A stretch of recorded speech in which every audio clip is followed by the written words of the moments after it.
Welcome back again to Sussex Wildlife Trust TV, broadcasting live from behind the sofa in the front room here in the middle of Sussex. Hope you're all okay and staying safe. And this is our, it's our 33rd or 34th webinar since we started these in November.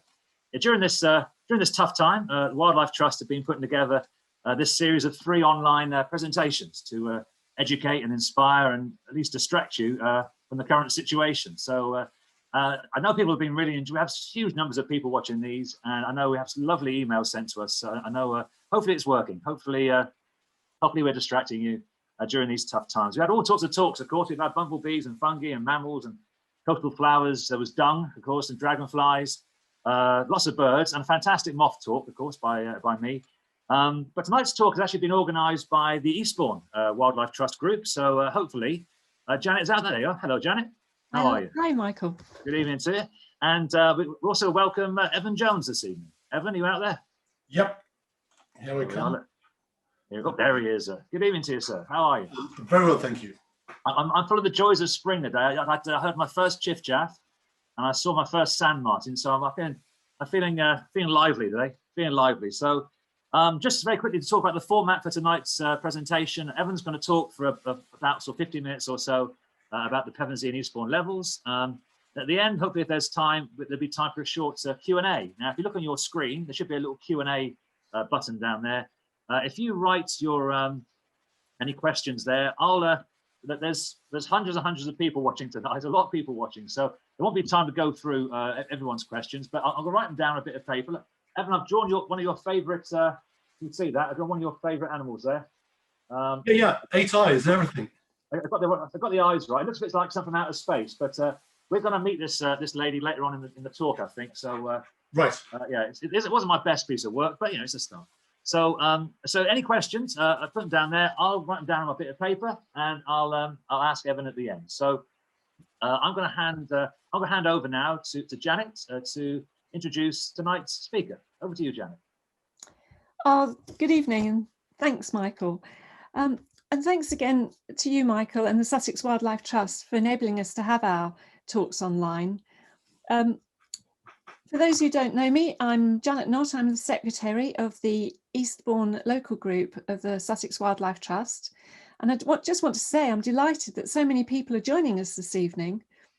I hope you'll join us again for our April talk by the Sussex Wildlife Trust's Claire Blencoe on Making Nature Count, about wildlife recording in Sussex and how the work of the Sussex Biodiversity Record Centre captures and informs our knowledge of the wonderful wildlife here in Sussex. In the meantime, I hope you all continue to stay safe and well. And now I am really delighted to welcome you to this evening's talk by local naturalist Evan Jones about the amazing wildlife to be found across the Eastbourne and Pevensey Levels. So over to Evan. Yes, hello everybody. Why am I giving this talk? Well, I think it's partly because I simply haven't heard anybody talk about Pevensey Levels before much. And in spite of them being a really stunning and beautiful place, close to where I live near Eastbourne, and they're full of rare and fantastic wildlife. And I'm not an expert in any one kind of wildlife, so it's a bit of jack of all trades talk. I tend to zoom in on little tiny creatures, but I'll try and zoom out to a bit of landscape every now and then to relieve the pressure. I came to live near Eastbourne in about 1980, and it's taken all of this time, nearly 40 years, for me to really begin to understand Pevensey Levels at all. And I'm just thinking I'm beginning to get a hang of it, but there's so much to find out about this place. Another reason for giving this talk is I began to realise about a year ago that I wasn't the only person who didn't know much about Pevensey Levels. Even farmers and people who work on the levels, drainage engineers, many of them had never seen any of the rare and beautiful animals that live there. And so I thought it was worthwhile starting to take some photographs so I could show people. And that's where this talk is coming from, really. Although I'm a bit nervous now having done a big Zoom talk like this, and I've got a bit of a cough and a sore throat, so I hope it's going to be okay. Okay, here's a view, start off, of Pevensey Levels, and I'm going to use the phrase Pevensey and Eastbourne Levels, simply because part of Pevensey Levels is so close to Eastbourne, and Eastbourne is not really aware of the marshland as much as they should be. And it's important to mention that Pevensey Levels extends into Eastbourne. And a bit of the natural history interest of Pevensey Levels is huge. And so I can only cover a small amount in this talk. So first of all, Pevensey Levels, what are levels? So if I can, let's have a look, my slide's not working. Oh yes, there it goes. What are levels? Well, answering the question, here are a few pointers describing what levels are. They're farm and flat coastal river floodplain. Often they're periodically flooded. The ditches and fields are usually grazed by animals and sometimes cut for hay. And there's lots and lots of ditches there which act to drain and control water levels and also act as wet fences. The water may be fresh, and sometimes in the sea it's salty coming in from the sea. And they're one of the most important types of wetland in the UK and can support very rich communities of wildlife. In a way, they're a relict from prehistoric fenland, because fenland is very rare now, and some of the species now live on levels. Okay, if you look at an OS map, you can tell by this kind of very characteristic pattern that you're looking at levels. You've got this networks of ditches, and it's unmistakable. It's flatland, no contours. Here is a part of Horse Eye Level, one of the more remote parts of Pevensey Levels, with Horse Eye, which means Horse Island. It's a Saxon name, and a lot of the levels are named around the Saxon period. And this is quite an interesting map, because here you can see lots of pools and scrapes marked on the new OS map that weren't there many years ago, and they are there now as a result of work by farmers and Natural England as part of the stewardship scheme, where farmers are paid to look after and haven't taken interest in the wildlife on the levels. And it's been a force for good in recent years, all the hard work done by farmers in Natural England. Okay. Well, there are key diagnostic questions you can ask yourself if you find yourself in a place you might be thinking about being on the levels. Here they are. Of course, the main question you need to ask yourself when you're on Pevensey Levels is, are you on the same side of the ditch as the cattle? And if you are, make sure you have a big stick, but I get a bit nervous as cattle. Where are Pevensey and Eastbourne Levels? If you're local, that is not a certainty that you know where they are, but they're tucked in the lee of Beachy Head, and they're one of a sequence of wetlands in the river valleys along the Sussex coast, the River Arun, the Adur in the west, then close to home, the Ouse leading up to Lewes, the Little Cookmere Valley. Then there's a larger embayment, which used to be a marine embayment of Pevensey Levels, and then there's a Romney Marsh. And it looks from this picture, well, the yellow is the alluvium on the marshland, that Romney Marsh is much bigger and more important. Well, it was, but Romney Marsh is very fragmented and damaged by modern agricultural practices. It has got some really nice parts, like a Wallen Marsh, but Pevensey is probably the biggest and most unfragmented grazing levels in Sussex, and it's really, really important. It's not one level, it's a complex of levels, and here's the Pevensey and Cookmere Water Level Management Board that do part of the drainage management map. And you can see that the levels come right into Eastbourne. This is Willingdon and Langley levels, and I'm calling those Eastbourne levels. And there's Manxeye level, Down level, Who level, Horse Eye level, a whole range of different names. And I'm going to use the phrase Pevensey Levels to apply to the whole area. That's mainly because most of the wildlife can be found over the whole area, and it's the size of the site is very important, because it gives a lot of elasticity. If any part of the site becomes unfavourable, animals and plants can move elsewhere until it becomes favourable again. It's very important that it's a large site. Here's a superficial geology map showing that embayment again, Pevensey Levels. It's got two main rivers. There's a river coming down on the eastern side, which comes out at the Pevensey Haven here, and the River Ashbourne comes down here, ends up at Norman's Bay at the sluice at Waller's Haven. You can see the yellow and the town of Eastbourne, the old Crumbles, which is now a marina.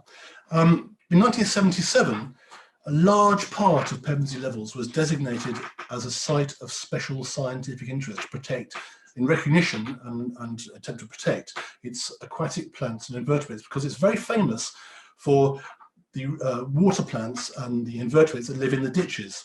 It's also famous for the breeding birds and overwintering birds. It's also got a Ramsar designation, which is about birds, but it's also a general wetland designation. And it's also a special area of conservation because there's one particular little animal that lives there. Interestingly, it was designated only 12 years after pump drainage began. And pump drainage is the heart of a lot of problems affecting the wildlife on the levels.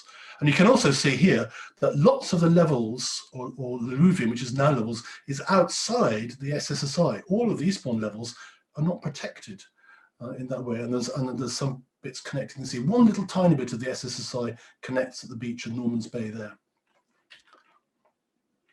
Right. What is special about Pevensey Levels? So in a nutshell, here it is. The exceptional nature of the biodiversity at Pevensey Levels. I'll read this out. At Pevensey, there's not just an exceptional collection of rare aquatic plants and invertebrates. Three other aspects of Pevensey Levels stand out. The rare species occur in 1, unusual abundance over the site. And it's one of the largest and least fragmented lowland wet grassland systems in the southeast of England. It's one of the, it's a really important site. Okay, and there is a typical beautiful Pevensey Levels ditch full of interesting water plants, fringed by reeds, and in the distance there are sheep grazing. And you can almost imagine the skylarks and meadow pipits singing in the background, because they always are in the summer. It's a beautiful place in good weather. In bad weather, it can be extremely windswept and hostile environment. The plants, okay, let's look at the plants. This is just a pool on the levels. I'm just going to point out the kind of biodiversity you might see in any one place. Different places have different plant species, but this pool has got a number of species. Okay, the wetland plants, well, there are 110, it's Ramsar citation says there are 110 out of 160 truly aquatic plants in the UK. So that's 68% of the aquatic flora. I can tell you that there are at least 17 of the true Potamogeton type pondweed, which is an astonishing number. And many of these are rare and very rare species. Okay, this one here, this fine thing, is probably hair-like pondweed, itself a rare species. This lot of a fat-leaved species here is called shining pondweed. This plant sticking out of the water is water plantain. This is lesser bulrush, the least common of the two bulrush species in the UK. It's the most important bulrush on the Pevensey Levels. Oh, sea clubrush, telling you that a lot of the levels are still under the influence of the sea. There might be salt in the soil or wind-blown spray, but it's a little bit salty. Beneath the surface here, there was some curled pondweed, a common pondweed. You can't quite see it. This is grey clubrush, one of the giant clubrushes, often grows near the sea. And then this red stuff here is the very rare sharp-leaved pondweed. Kew Gardens, Wakehurst Place, Millennium Seed Brag are after the seeds for this plant. It's one of those very rare plants, and it's a Pevensey Level speciality. Okay, just looking at some of the common plants at Pevensey. All of the plants I'm going to show you are very common at Pevensey, but if you try and find them elsewhere in the UK, you might be out of luck.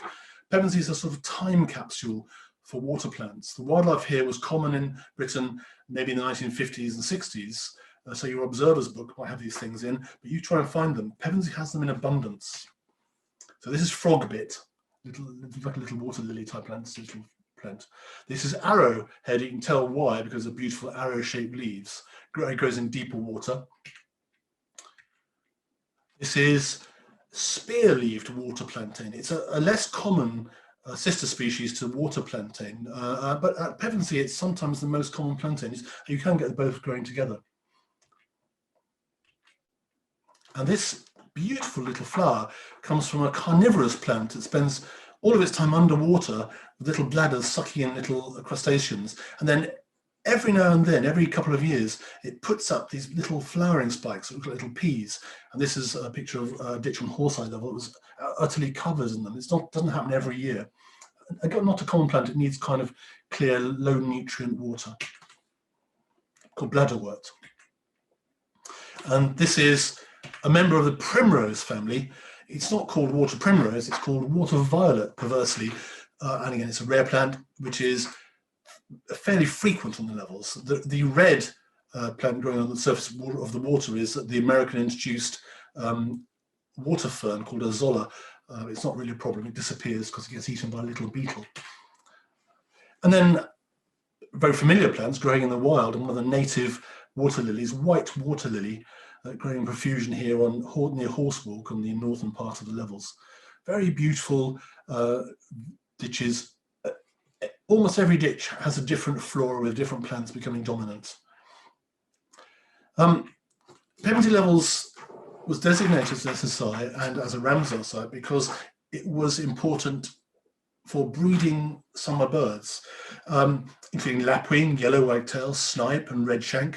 And here's a little male yellow wagtail singing from a gatepost last year.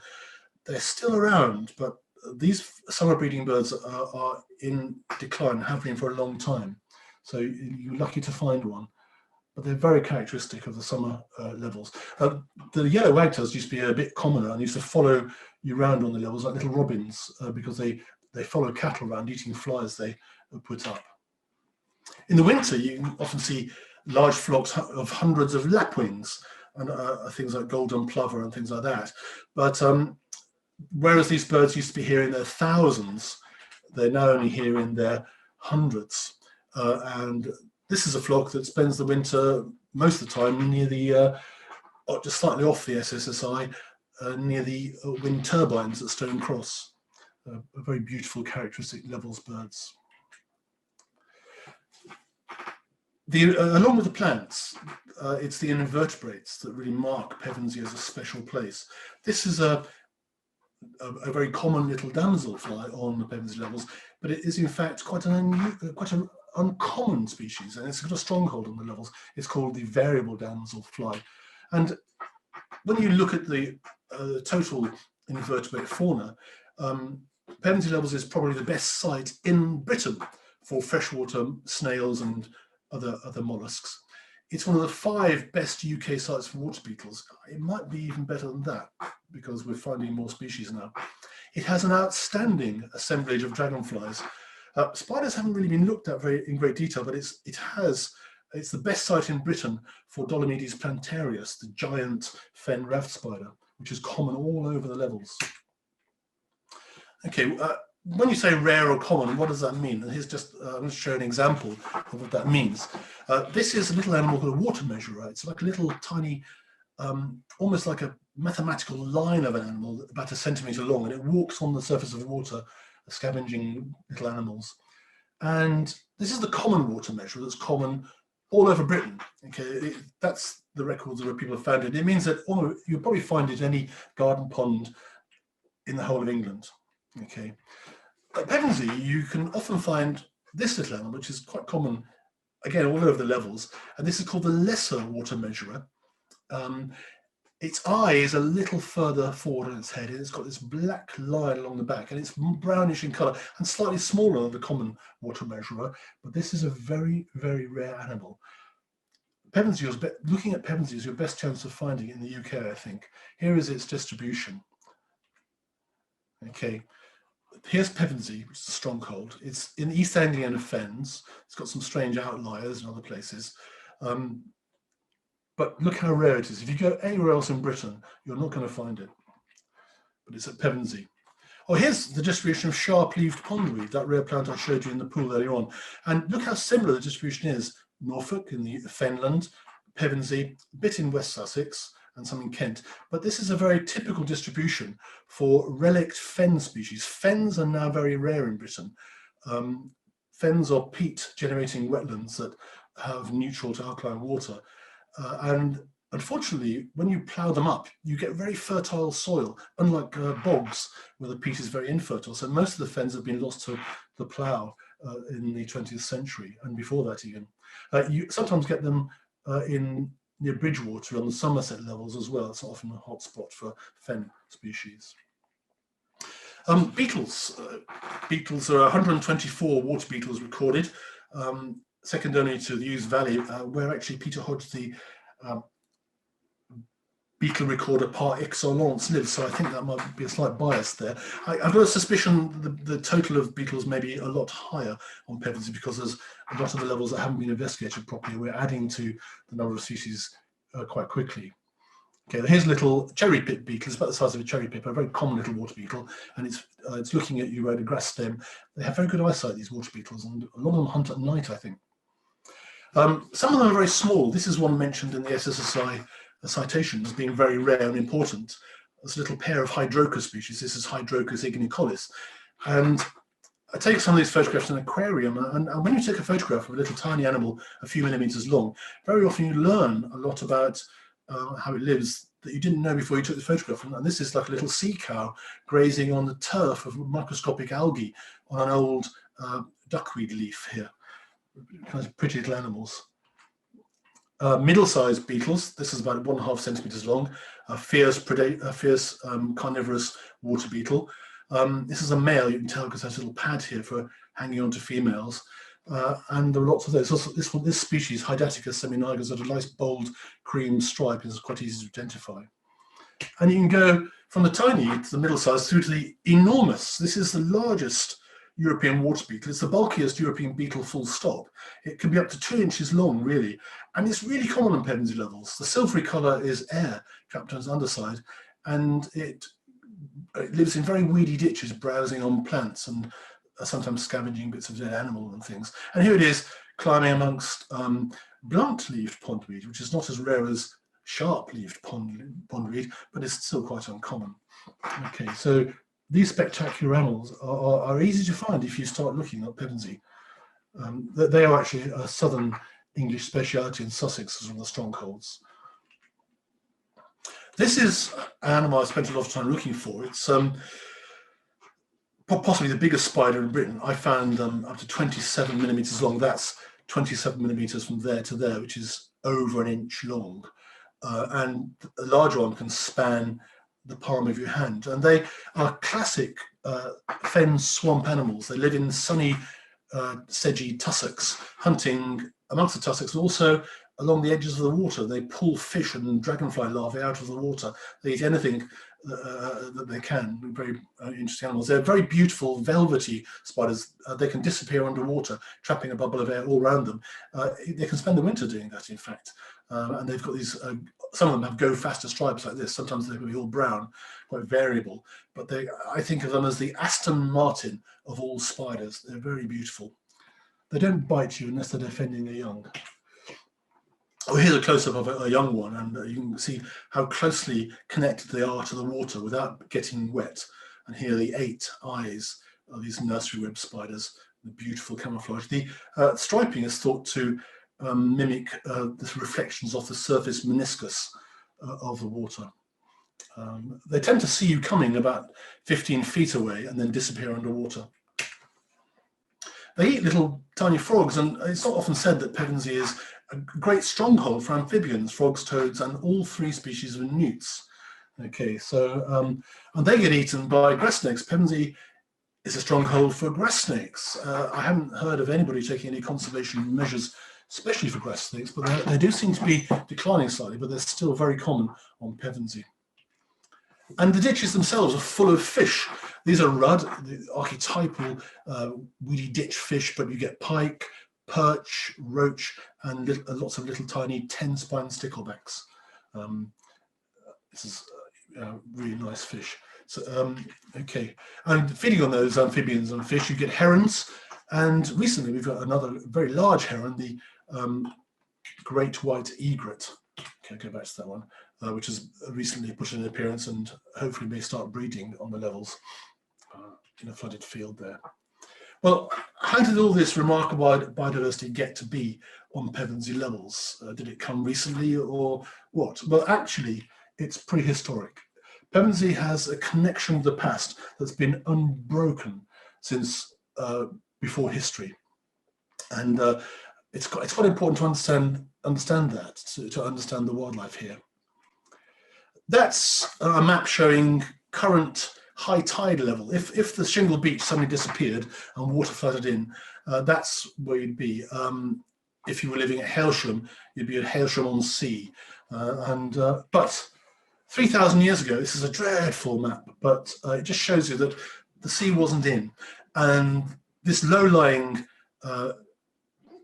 sort of a basin in the soft clay was full of wetland and fenland, and it was peat generating fen. Oh, this slide actually shows a Bronze Age settlement that was discovered at Shinewater near Eastbourne, where they discovered platforms built out over the water where people were living on the edge of the fenland, and trackways, little bridges crossing the wet ground, and they were quite extensive, rather like Flag Fen in East Anglia. It may well be there's a lot more of this. It's an amazing site. So 3,000 years ago, people were living on the edge of this fenland, probably hunting and fishing, but also grazing their cattle. They were probably also, by this time, the downlands had been at least in part deforested. But the land surrounding the levels was heavy clay, and so was probably partly forested. But the levels themselves were fenland full of wildlife. And if you look at prehistoric fen, this is American fenland, but Britain was similar many years ago. It's got all these habitats. There's reed bed, tussocky swamp, deep pools, maybe even wet woodland, very rich habitats. And they were supporting all sorts of animals then. In the Bronze Age, there were probably beavers here. Here's one eating water lilies. And beavers, as you know, contribute to the biodiversity of places by digging pools and opening up canals. Important animals. This is an aurochs in a picture. I put it in there because it's a very striking picture from the internet. But it's also to say that fenland and wetlands in general really depend on large grazing animals to maintain their biodiversity. And aurochs have been replaced by the Bronze Age. They were probably extinct in Sussex by 3,000 years ago, the late Bronze Age. The Bronze Age people were probably grazing cattle. On meadows, they probably cleared themselves. There's very little alder pollen in the peat on the archaeological site, and archaeologists have suggested that people were clearing the alder trees to create sedge meadows to graze their cattle. Here's a rather Germanic-looking, Aryan-looking picture from Europe of what Bronze Age people were wearing in 3,000 years ago. But here is a reed cutting sickle that was found at Eastbourne on the Shinewater site. It was the first one found in the UK then, but several more have been found since with a bone handle, or I think it's bone handle, or a bone blade and a wooden handle, I think. No, I think it's bronze blade actually, but it was there, and it's clearly for cutting reeds. So the people were living in the reeded beds, and they were eating red deer, which were feeding in the levels, and also the bones of cranes were found in their midden, so they were feeding on cranes. And it would be quite nice if cranes could come back to Pevensey Levels. There's enough room. Okay, move on 1,000 years, and things had changed, whether the sea level rose or just simply the coastal sediments had shifted. But by the time the Romans came, and this is, I want you to appreciate just how rare this photograph is. Roman photographs are really, really rare. Actually, this is of the Pevensey pageant at Pevensey Castle in 1908. This guy looks a bit Roman, though I'm not sure about the rest. But by the time the Roman came, they could sail in. Another dreadful map.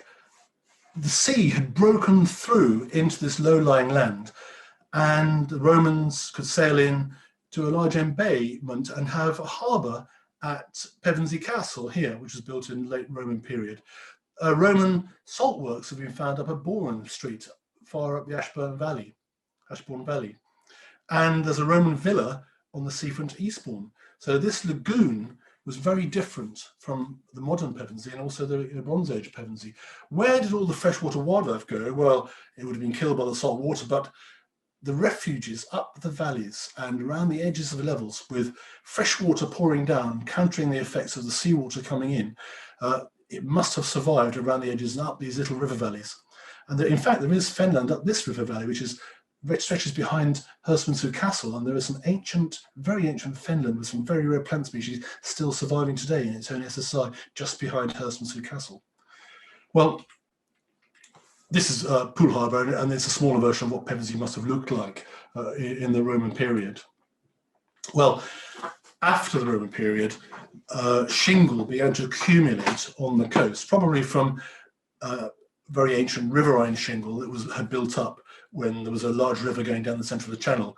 But it started building up, and it reached its maximum extent about 1600s. And here's John Speed's map from about that time, with a huge amount of shingle off the coast of Eastbourne there.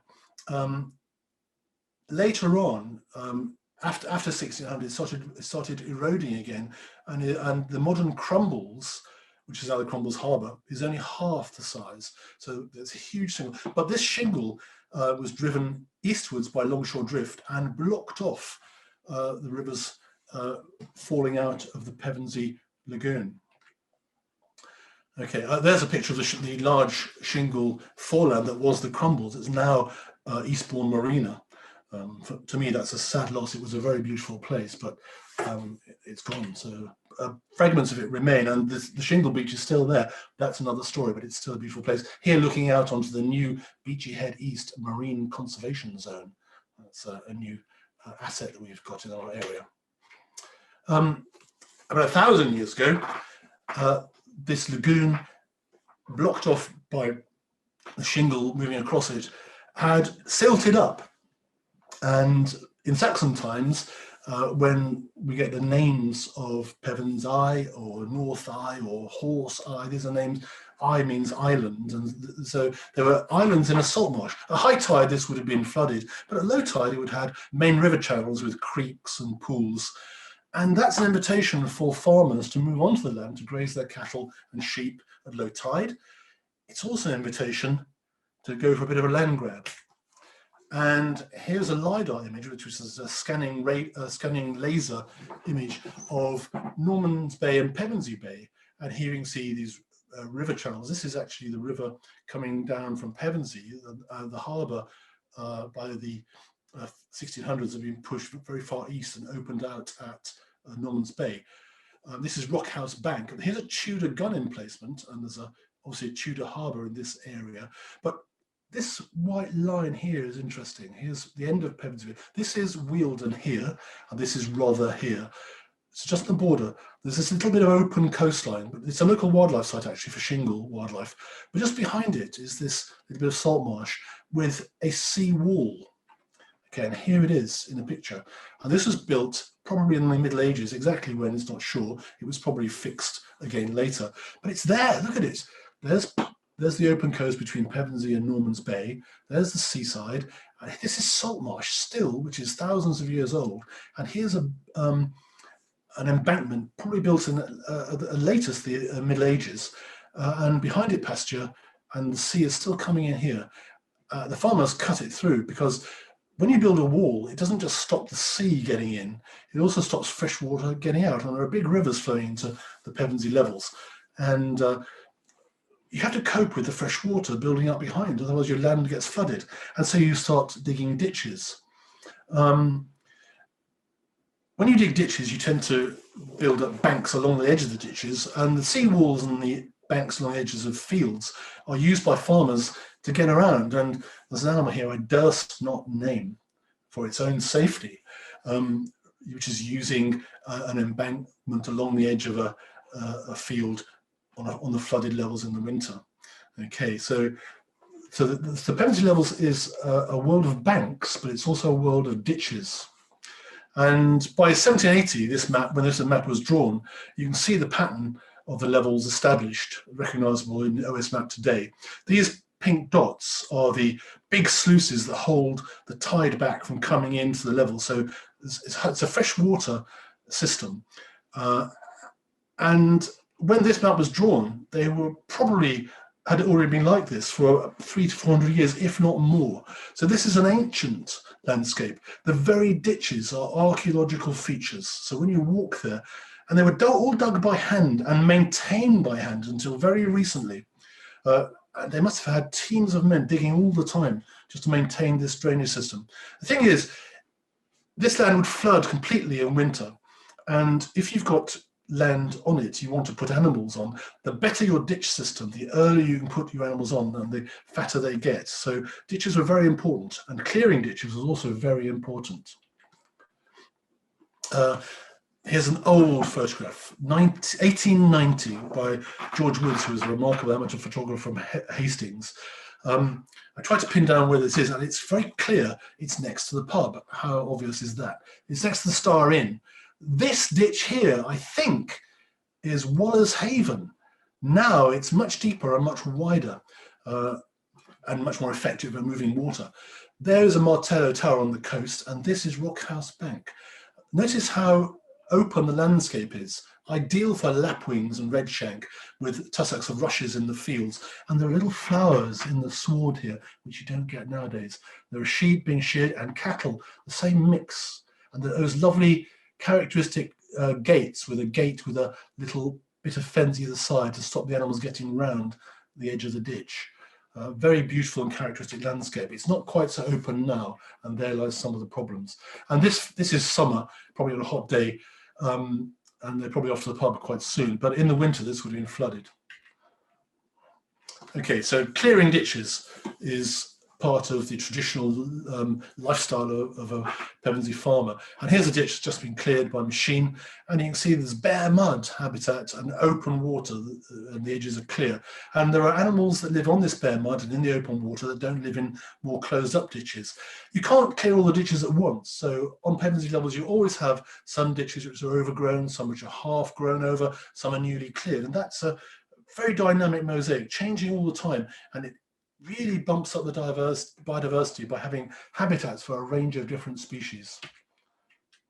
Nowadays it's done by machine, and there are camp followers, new ones, and little egrets here have appeared in recent years.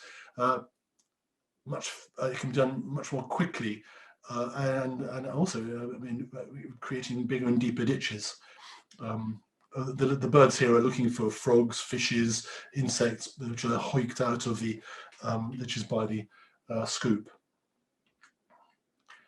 When a ditch is cleared, there are special plants like these stoneworts, this is the common stonewort, Chara vulgata, that only live at this stage of ditch clearance. And there are special insects that only live on bare mud. And so you can look for special creatures in these places. Such places are getting much less common these days. The ditches are not cleared as frequently as they used to be. Well, gradually they grow vegetation, and this is a lovely Pevensey ditch near Horsewalk, just near Watling, and it shows one of the characteristic features of these very old Pevensey ditches, where cattle have been walking down to drink and graze on the lush vegetation. They trample areas and create a tussocky, and it actually mimics the swamps that must have been created by moose and wild cattle, where the hooves make depressions that are little mini ponds surrounded by tussocks. It's a very rich, very biodiverse, full of this shallow water around these tussocks is full of dragonflies and spiders and bugs. It's a really, and the wider this margin, these poached margins are, the richer the ditch. Sometimes at Pevensey, they can be 3 meters wide on each side. Okay, and that's one of the, and they're quite ancient, probably they may be hundreds of years old. Ditches growing over with Sparganian reeds. You can see willows growing. This one's in need of a bit of a clearance, I think. That you look at find parts of the levels is where the ditches have grown over his common reed, but it's great for reed warblers and sedge warblers, and it's a bit scrubbier, Chetty's warblers.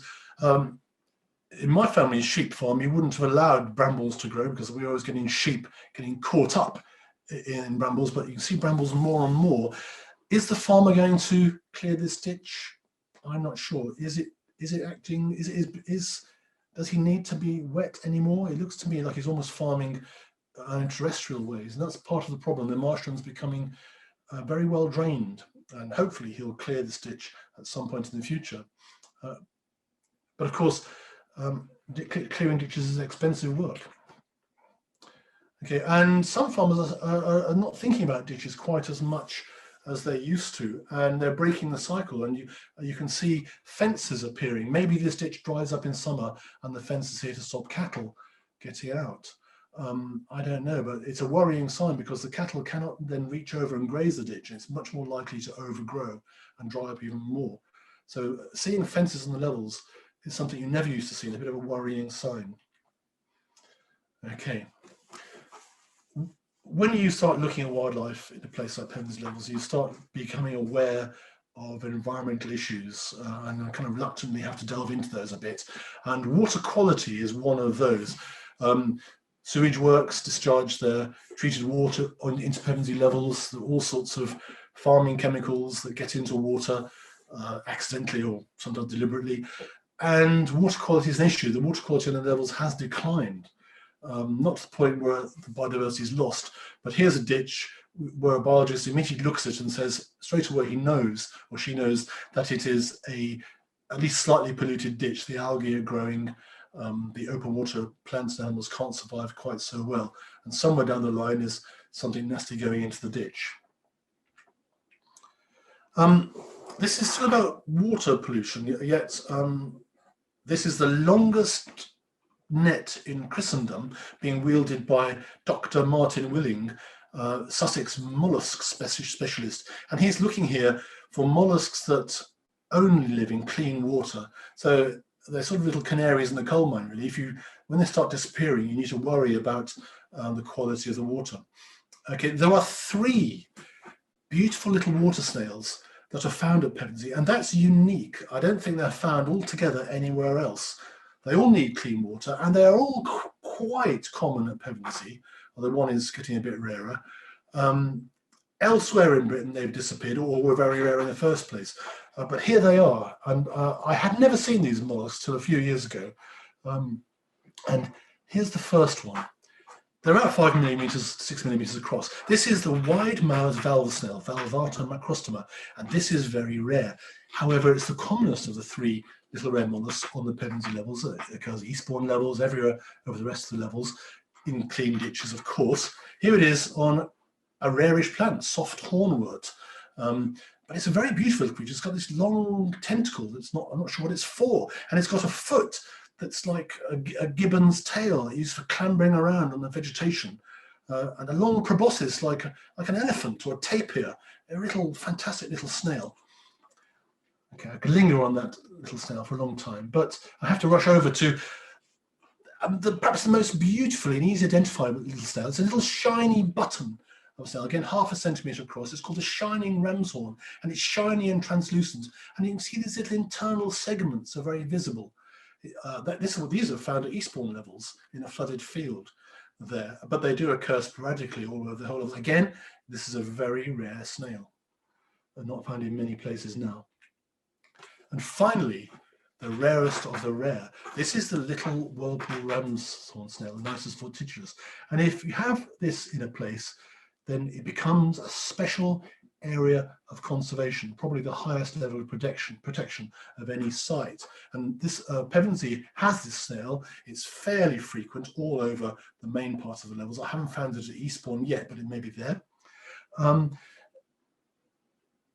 beautiful little tiny snail, and here is where it's found in the UK.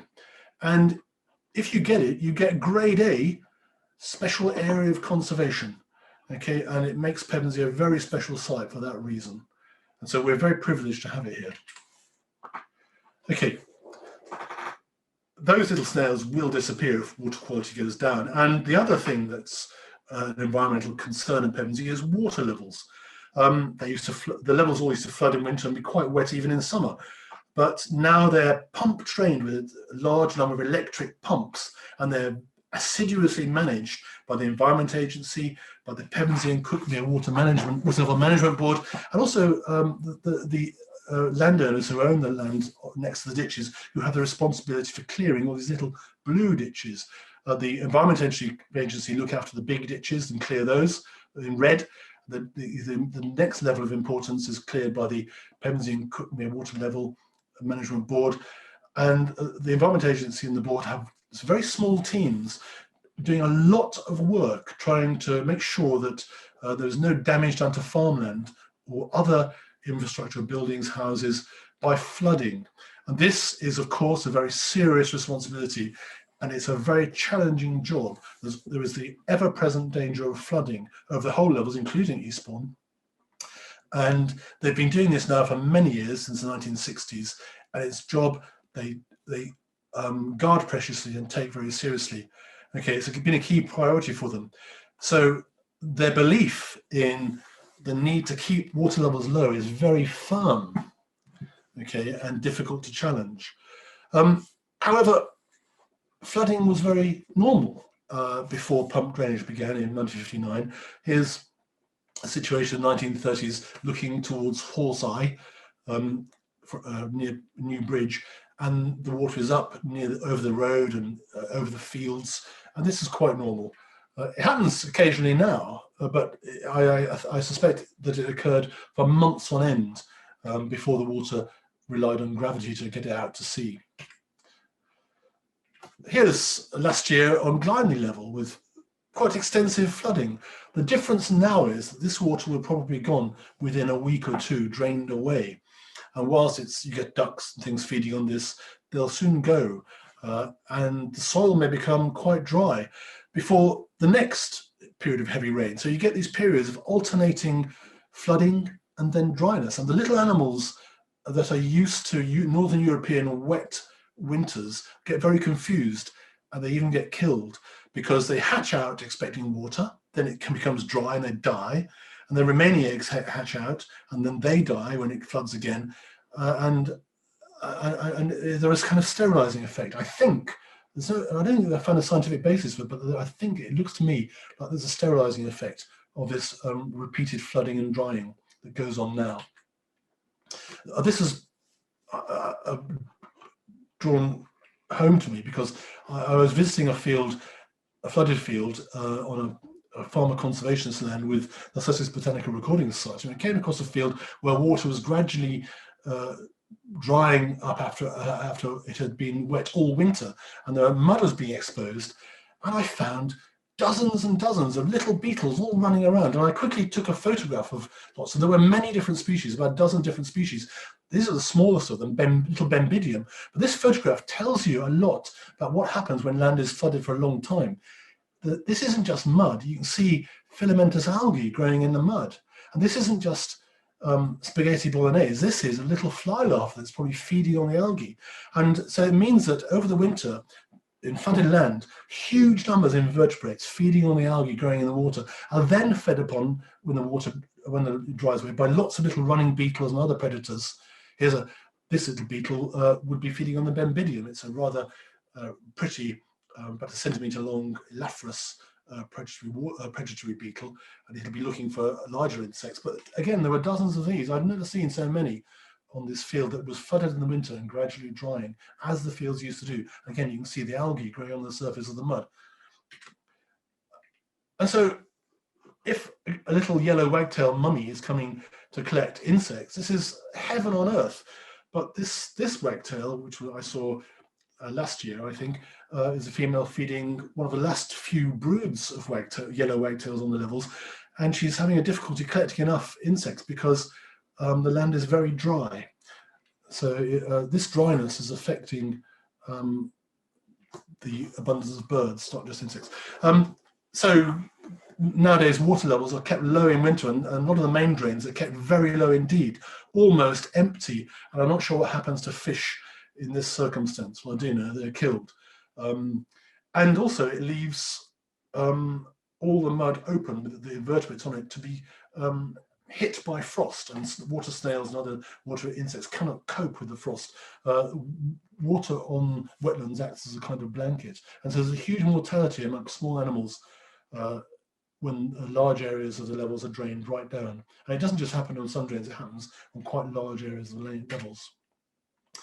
Here's a part of Horse-Eye level. This was flooded about a few days before the photo was taken, but you can see that a frost has made a thin layer of ice over the ditch there, but even during the day it's dropped by about a foot, and water gets taken off these areas very quickly, so that they're no longer useful to geese. Geese and other water birds need lots of water just for their security, let alone for their food.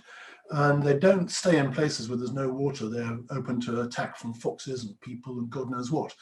This is a beautiful flock of geese with Siberian white-fronted geese. I think there's a little pink foot there. There's a few barnacle geese and local grey-legged geese with Canadas on the ground that came across in the cold snap earlier this year when there happened to be some water around. And the water birds are always searching out the levels, looking for when it's wet, and then they go away again when it's not. Just as it's quite dry in winter, it's supposed to be a bit wetter in summer, actually. The policy is to keep it wetter in summer, but these days it's quite hard, even in the spring, to get enough water to fill the ditches, and many ditches dry up in the summer. Last year, for example, it was a very wet winter, but the spring was very dry, and there was not enough water available in the ditches. The ground became like concrete, and I don't think I knew of any lapwings that successfully raised a brood, simply because the dry land wasn't productive and you can't feed on a concrete clay. And here is a midsummer ditch draining away, and a lot of the animals will die. Some will survive, tucked away in the mud, but it's drying ditches always happens, but it seems to be happening more and more. Here's where a farmer who is also a conservationist is working hard by using sluices to try and keep his ditches full near to the top of the levels, and operating with some great success. He's managed to have breeding pairs of lapwings and redshank on his land. So this is what can be done and is being done by farmers working with Natural England on the stewardship schemes.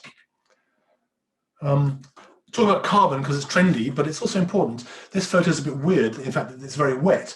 This water is about 1 foot deep. But when these pylons are built, the ground level was up at this level. It's now over 2 foot 60 centimeters down. The ground has shrunk. Why is that? It's not just clay drying. Probably under this part of the levels, there is a layer of peat, and the heavy drainage, most of this land is dry, in fact, is reducing in the carbon being oxidized, and carbon is being lost. People don't associate carbon storage with forests, but wetlands, and especially peat-generating wetlands, store enormous quantities of carbon, and carbon is stored in huge quantities in the sediments of Pevensey Levels. Here's a borehole. There are lots of them on the levels, but 1 meter below the surface is pure peat, a meter deep, and these other clay sediments have all got organic material in them, amounting to huge amounts of peat. And if this dries, this then goes into the atmosphere as it's oxidized by oxygen reaching down into the soil. And modern drainage does dry it a lot. Right. A group of naturalists has been looking at Pevensey Levels in a different way in recent years, trying to look at places away from the centre that are quite well understood, away from the core biodiversity, and started looking at bits on the level, on the SSSI, but at the edges, near the sandstone ridges, and looking at the salt marsh near the sea, and then also looking at Eastbourne Levels, which butt right up against the chalk. And the Sussex Botanical Recording Society made some discoveries or rediscoveries here a few years ago, and they were investigated by some naturalists recently, and the results are quite exciting. The meadows on Pevensey are at best semi-improved. Many of them are about as biodiverse as a well-worn rugby pitch. Here's a lovely meadow with rushes and buttercups. It will have, again, skylarks singing and pipits breeding, but they're not all like that. And it's certainly not what you can call biodiverse. There's not many wildflowers or orchids. But there are some herb-rich grasslands on the western slope, up against the sandstone slope, that have been known about and looked after, again, by a farmer who's a conservationist, and looked after by his family for many years. And there are several large meadows full of green-winged orchids, yellow rattle, little adder's tongue ferns, meadow saxifrage, a whole lot of beautiful wildflowers. But they've been known about and almost as the only levels, and they were regarded as a slight abnormality. I don't think they're as well known about as they should be, because they are exceptional. Huge stands of orchids in May. But in 2018, Sussex Botanical Society members, Sussex Botanical Recording Society members took a look at a group of fields on the western edge of the levels that had been managed with low intensity, just a few sheep for many years and taking hay crops. And it turned out that these looked to be ancient sedge meadows, and they may even represent much more biodiverse, flood-tolerant meadows that may have covered larger parts of the levels, maybe 100 years ago, say. And to find them was a great excitement. Here you can see ragged robin in profusion growing amongst sedges, about 7 different species of sedges here. And it turned out to be very interesting. One of the important sedges there was brown sedge, which is a sedge known to withstand flooding. And if these meadows could be, seed could be collected, and then parts of the levels that are not herbrich could have these seeds put on, you could be recreating some more very biodiverse herbrich meadows.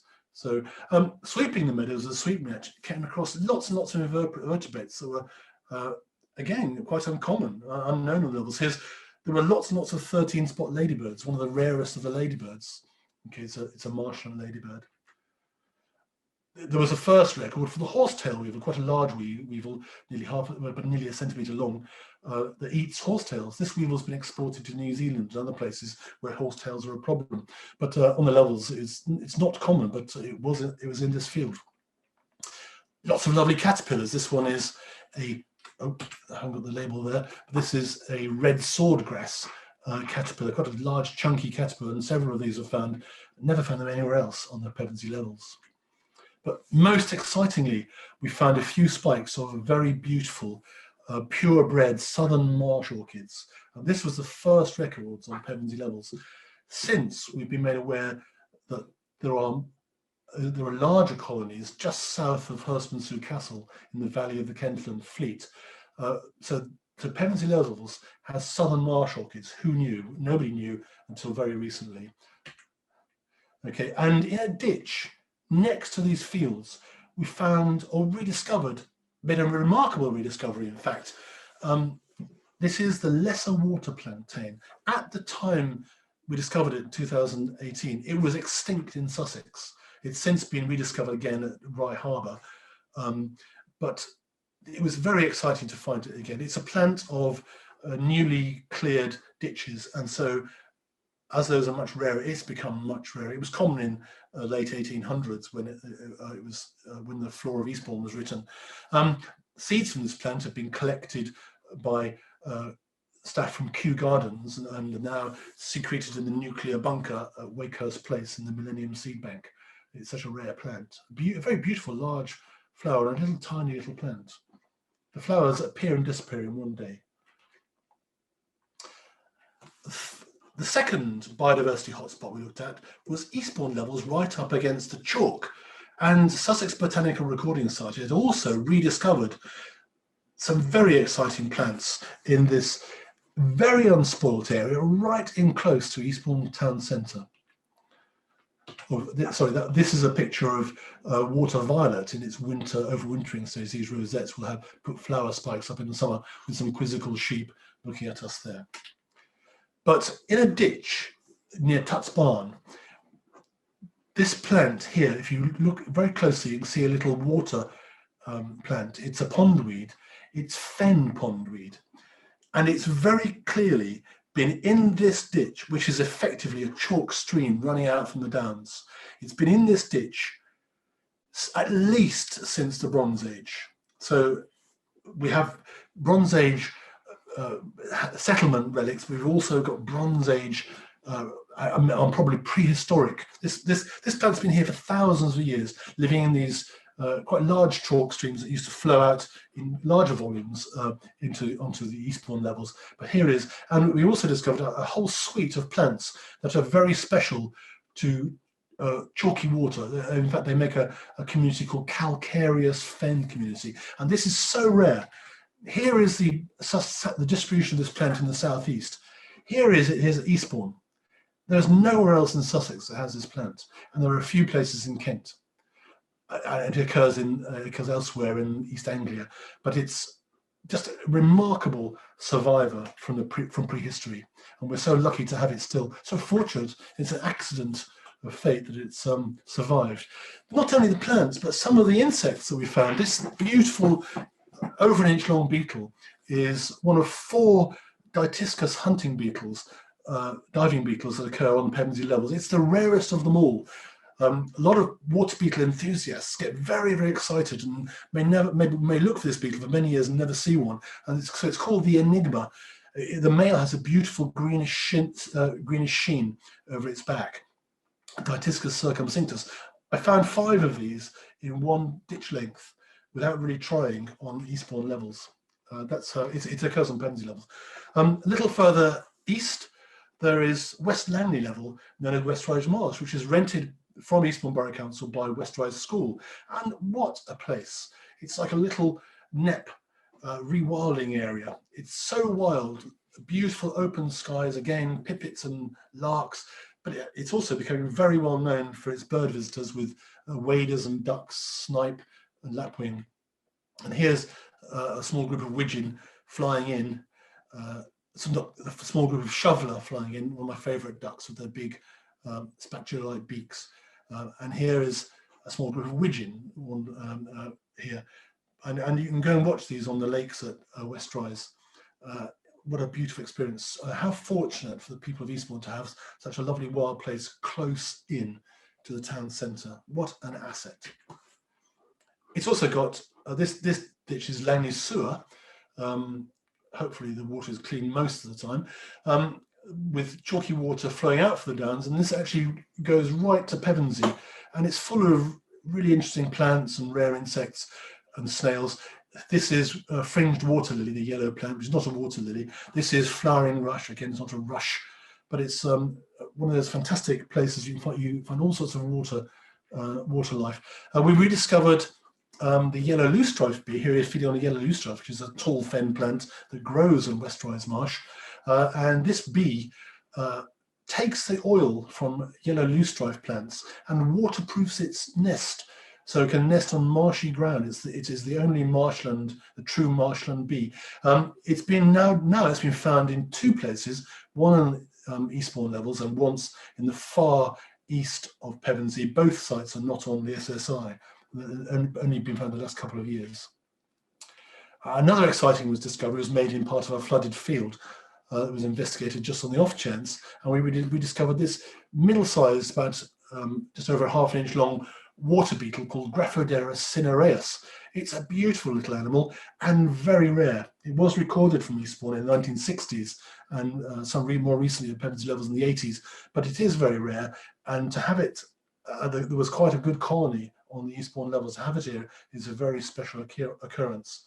Peter Hodge, the Sussex beetle expert, got quite excited and came to help me identify it. There is a parkland called Shinewater Park, which has some lovely sedgy meadows on it and a large lake, which is interesting.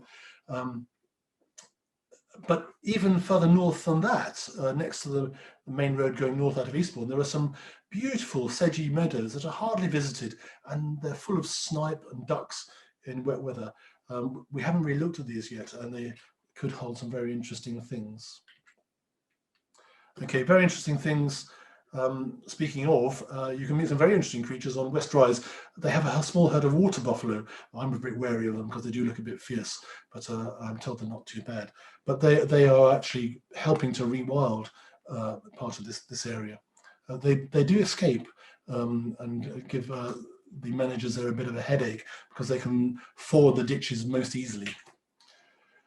Right, the third biodiversity hotspot we looked at was the last fragments of salt marsh. Yes, salt marsh does occur. It's not on the radar at all. Salt marsh occurs at Pevensey Bay and Norman's Bay. And here is Pevensey Bay near the coast with a lovely sward of sea pink next to a little saline ditch, just in front of the sea wall I showed you earlier on. There's also a large amount of sea lavender, and this is sea arrowgrass. The number of species occurring here and the number of invertebrates also indicates that this is not a new bit of salt marsh that just colonized this salty bit. It is, in fact, a very ancient fragment of the much more extensive Saxon salt marsh, and probably is much older than that. So it's thousands of years old. The Brackish Ditch, called Tower Ditch, that runs along the coast behind the houses at Pevensey Bay, is full of rare plants. This is Ruppia maritima, and dipping in to the ditch we found this little beetle. It's not a rare beetle, it's called Innocuous bicolor, but it's a specialist in salty places. And it hadn't been recorded. It's one of the species that we picked up most easily, indicating there are many more species to find. We haven't systematically looked at this place yet, just had a quick look. Further down the coast, a few hundred yards, is Norman's Bay. This is actually a compartment of the SSSI, which is described as being shingle and beach. And this little lagoon is not described in the SSSI compartment description, but it's fantastic. It's full of rare invertebrates. It's surrounded by sedgy salt marsh, and this is rushy salt marsh. And investigating it, we found lots of plants, again, a whole range of salt marsh species. The shingle's not half bad either, and it's very unspoiled with a nice section of open coast. And it's in the SSSI. Most disconcertingly, the huge swarms of quite large horseflies, a very rare horsefly called the four-lined horsefly, but there were males feeding on sea milkwort, which is quite reassuring. But to have so many rare horseflies in one place is exceptional. In the water, there are things that look like freshwater creatures, but they're not. They're specialists in salty water. This is a little water boatman called Cigara selecta, which is, again, it was a new record for the area, but it's a common water boatman in brackish water. Along with those freshwater creatures, you've got little sea snails, and this is one of the hydrobias called Hydrobia ventrosa. There was Hydrobia ulvi and maybe Hydrobia acuta, which is very, very rare. We're not quite sure, but it might be one of the very rare creatures that occurs there. And a short walk away is the lovely shingle beach that's a local wildlife site. And here we are again looking out to the Beachy Head East Marine Conservation Zone. That's another story. Okay, so Pevensey Levels is a very special place. It's recognized in literature as being very special. Okay, you've seen all these creatures. I've shown you pictures of all these animals, and Martin Drake is saying in his paper comparing different grazing marshes. Several very rare species are widespread at Pevensey, and none of these species was as frequent at other marshes, and collectively they make Pevensey a remarkable marsh. And that was even before we found all these extra species we're finding now. Okay, so Pevensey Levels are extraordinary and nationally important. They kind of exist in plain sight. People don't, we don't realize just how important they are. And today they're facing additional challenges, some associated with development. And there's risk of increasing water pollution from runoff and sewage, which is actually shockingly already being discharged from overloaded sewage systems into marshland watercourses, quite legally under license for the Environment Agency. Grazing by animals is absolutely essential to the Levels biodiversity, and without it, the Levels can't really survive in the state that they are now. And if you put houses right next to the Levels, you tend to get incursions of people and dogs. That puts tremendous pressure on farmers that have difficult lives already, and sometimes it can make their lives impossible, and they stop farming in the traditional way, and the Levels become damaged as a result. And that's not taken into account when people are making planning decisions, positioning housing around the edges of the Levels now. Okay, so I'm going to read this. This landscape and the biodiversity in it is our rich natural inheritance. It has value beyond measure, and its protection needs to be taken very seriously by everyone with a responsibility for making planning decisions that affect its future and that of the quality of life of our children. This place should be there for our children. I'd say also that Eastbourne is especially favoured in being a town with such wild places close to. Properly managed, they could be enormously valuable assets in promoting well-being for the people of Eastbourne. They could become even more beautiful than they are and even more biodiverse. And they could be, in fact, not only an attraction for local people, but a tourist attraction. Okay. As well as being challenged in all sorts of ways, Pevensey Levels are already protected by an SSSI, and they offer unparalleled opportunities. Could we bring cranes back? Could we bring corncrakes back? Could we rewild parts of them? And many farmers and landowners are waiting anxiously now to see how the new Environment and Land Management Scheme, ELMS, with its motto, public money for public good, how that will work to provide financial support for their work.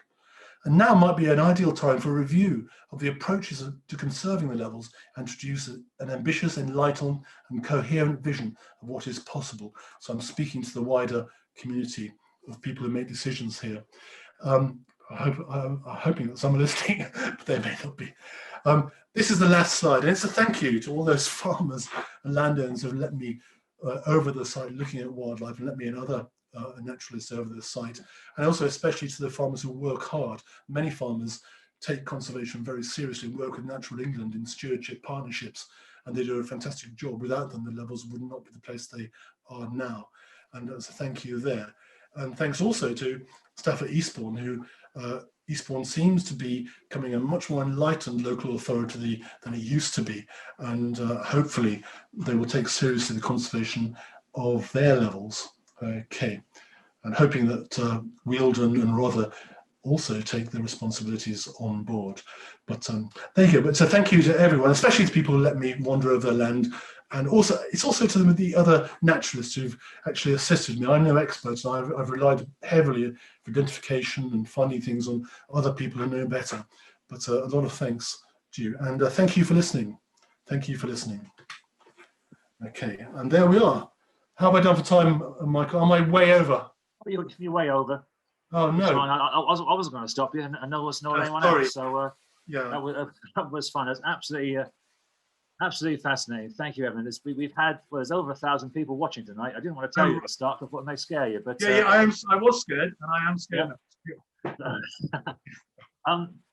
So that was absolutely fascinating. Some great photographs, and it just really highlighted how important Pevensey and Eastbourne Levels are. Now, I tell you, there was lots of questions, and you answered most of them as we went through. That there was, I picked out two which seemed quite popular. A lot of people understand they've been trapped in for a while, and would love to go and visit the Pevensey Levels in the future. There's Angie and Helen and James and Mike. Where's a good starting point for a walk around the Pevensey Levels? Any advice? Well, there aren't that many footpaths on the levels because it was flooded in winter, but the best start is get an OS map. And there are footpaths across Horseye Level, across the top of Manxey Level. Just find footpaths. Horseye is a good place to start. It's perhaps the wildest part of the levels and very quiet, but look for public footpaths. So you can start at Rickney. There is a 1066 walk across the levels. It's quite well used now. And so, but yes, there's 1066 walk going from Rickney up to Hurst and Sue. But look at an OS map and find those footpaths. And take a big stick if you're in the summer with all the cattle around. So someone recommended a large golf umbrella. It's quite good to apparently if you open a golf umbrella, it has the same effect, I think. So not long enough on the cows. Yeah. Martin Willing's net is about 20 feet long. He can hold back a whole herd of 100 cattle with that. We had a few questions from two Davids, a Paul, a Kate, and a Sue, about invasive species. People have seen terrapins on the levels, and you mentioned some of the pond weeds there. What do you think is some of the major threats from invasive species on the levels? Okay, invasive species are a very serious problem. I haven't talked about them today simply because I've got too much to talk about. There's so much I haven't talked about. I've been editing, and invasive species went. Marsh, floating Pennywort, which is a big circular leaf thing that invades large channels, is a big serious problem for the Environment Agency because it tends to impede drainage. The worst threat is New Zealand water stonecrop because it gets in small ditches and ends it's like gap filling foam taking over everything, and it's quite established on parts of the levels. And there are what's the other one? A zolla isn't so bad because it has a little tiny weevil that wipes it out in 2 weeks, so it's been there for a while and it's quite pretty, but it just goes. It appears and goes, eaten by a weevil. There are a few invasive crustaceans which are found, but not a problem. We've just found an enormous Chinese giant snail on Pevensey Levels, a new species. So that's one. But it's a serious problem, and I haven't spoken about it just because it's another issue. So it's a good question. Yeah. Well, thank you for that. Yeah, I think we'll probably call it a day now because we've gone over time. But as I say, no one's complaining. I am so sorry, Michael. Oh, don't worry about that. No, that was absolutely fascinating. It's absolutely fascinating, and really sort of drove home the importance of this, the international importance really of this incredible area. So Yeah. thank you. There's been loads of comments look down here about the great photography, about the great talk. I'll pass these questions and comments on to Evan later on. So so thank you for that, Evan. That was fantastic. Thank you very much. No, thank you. I'll just